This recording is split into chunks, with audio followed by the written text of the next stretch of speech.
If you're familiar with Captain America, then you're definitely no stranger to his sidekick Bucky Barnes. After his presumed death, Bucky reappeared as the Winter Soldier, an initial antagonist of Cap's until he regained his memory, and has been making quite the splash ever since. So let's take a look at the top 10 Winter Soldier shocking facts.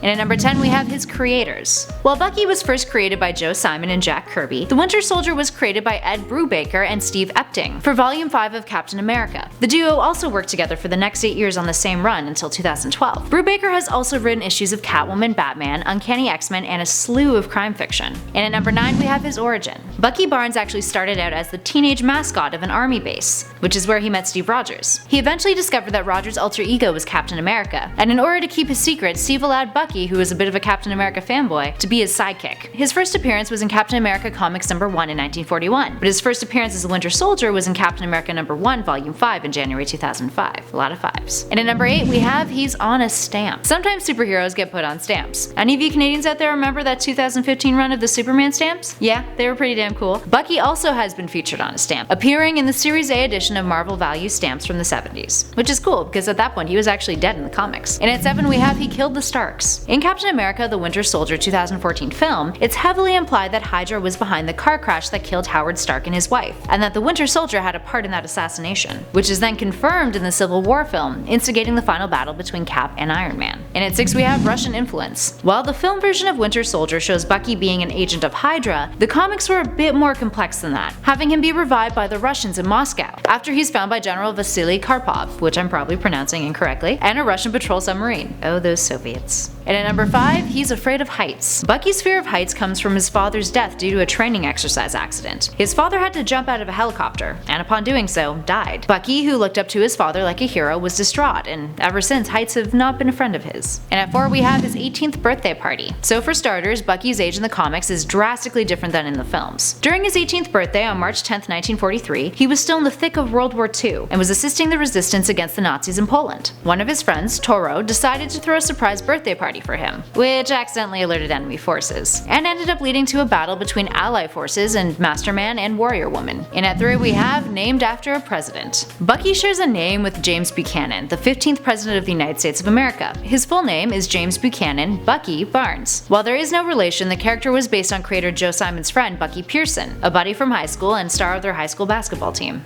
And at number 2 we have his bionic arm. When Bucky was found by the Russians, he was found frozen and preserved, but he was missing his arm, which is why they gave him a bionic one. Did you guys know that his arm is actually capable of functioning when it's not attached to his body? This was revealed in Captain America number 53, and he can control his arm due to a cybernetic implant. It's also got a self-repairing ability and is laced with vibranium. Not too shabby. And finally at number 1 we have his death. Bucky's death is one of the only deaths in comic books that has not been reversed. And over the years this exception has been called the Bucky Clause, which has stated no one stays dead except Bucky, Jason Todd, and Uncle Ben. Well, unfortunately in these recent times all of these characters have been brought back to life, although Uncle Ben was from an alternate reality. But enough of that. Bucky's death has been used as an explanation as to why Marvel doesn't like to use young sidekicks anymore, not wanting to endanger minors. Also, Stan Lee thinks child sidekicks are plot devices, and that they're dumb. So there's that. So there we have it, guys. Did you know these facts about Bucky? Let us know in those comments below. And let us know who you think we should do a top 10 list on next. But for now, I'm Kelly Pally for Top 10 Nerd, and I'll catch you guys in the next one.